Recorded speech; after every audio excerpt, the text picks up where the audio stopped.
नमस्कार। आज हम पढ़ेंगे गोरखपुर की गीता प्रेस की श्रीमद् भगवत गीता अध्याय 19। आप लोग ध्यानपूर्वक सुनिए। व्याख्या।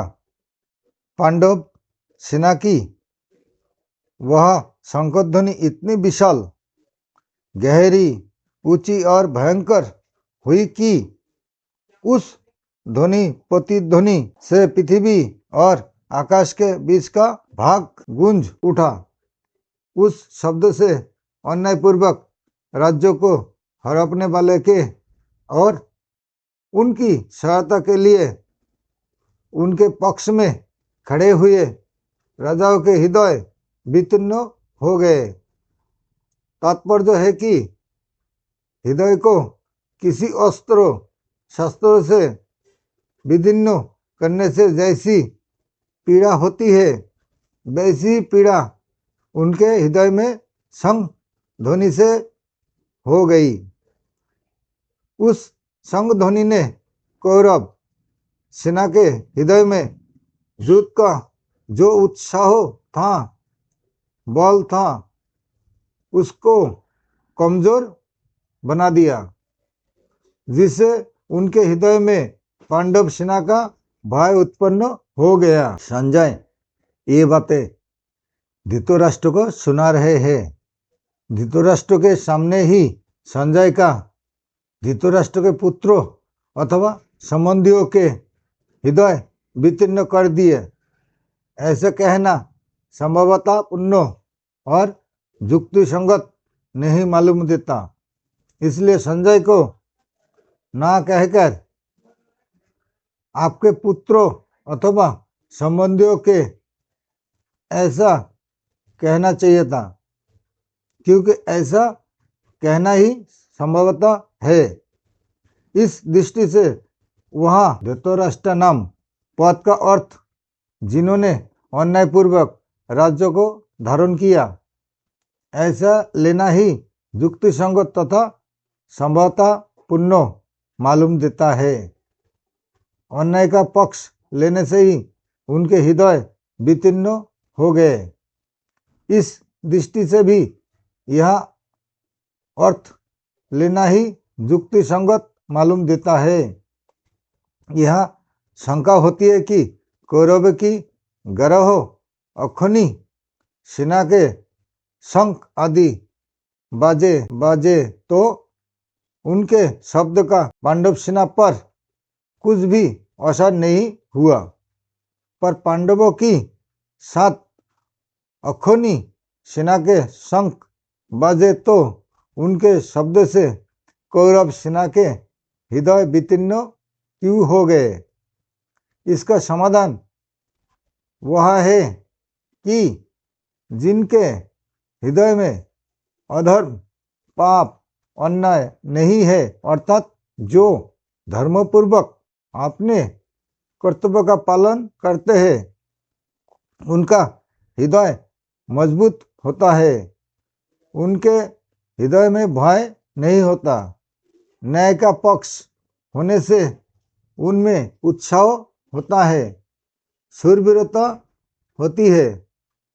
पांडवों ने वनवास के पहले भी न्याय और धर्मपूर्वक राज्य किया था, और वनवास के बाद भी नियम के अनुसार कौरवों से न्यायपूर्वक राज्य मांगा था। अंत उनके हृदय में भय नहीं था, प्रस्तुत उत्साह था, शूरवीरता थी। तात्पर्य है कि पांडवों का पक्ष धर्म का था।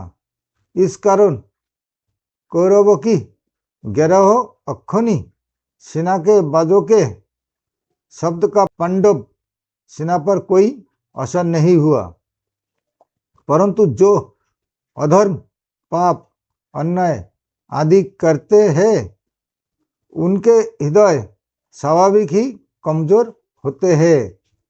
उनके हृदय में निर्भयता, निशंकता नहीं रहती। उनका खुद का किया पाप, अन्याय ही उनके हृदय को निर्बल बना देता है। अधर्म अधर्मी को खा जाता है, दुर्योधन आदि ने पांडवों को अन्यायपूर्वक मारने का बहुत प्रयास किया था।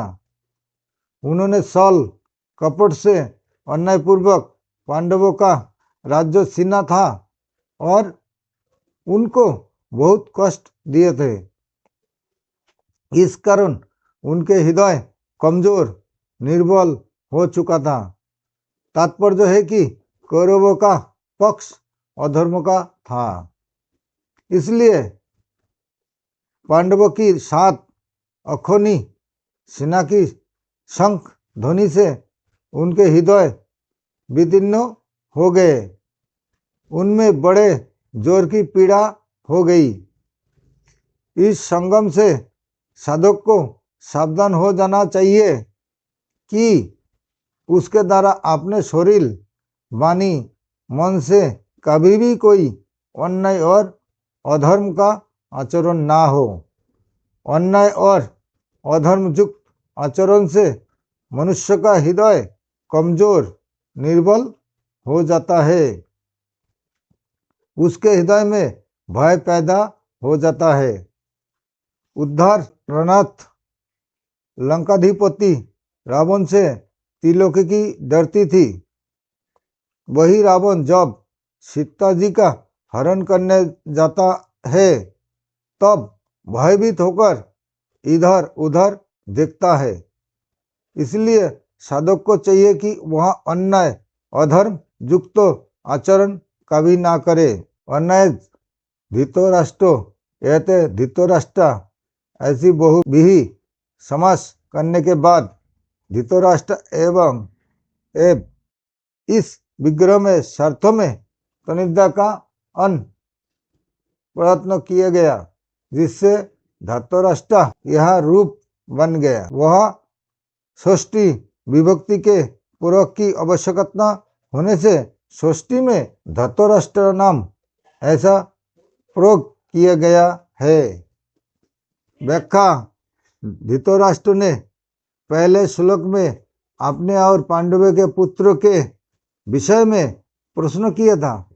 उसका उत्तर संजय ने दूसरे श्लोक से 19वें श्लोक तक दे दिया। अब संजय भगवत गीता के प्रकट का प्रसंग आगे के श्लोक से आरंभ करते हैं। नमस्कार, आज के लिए यहाँ तक।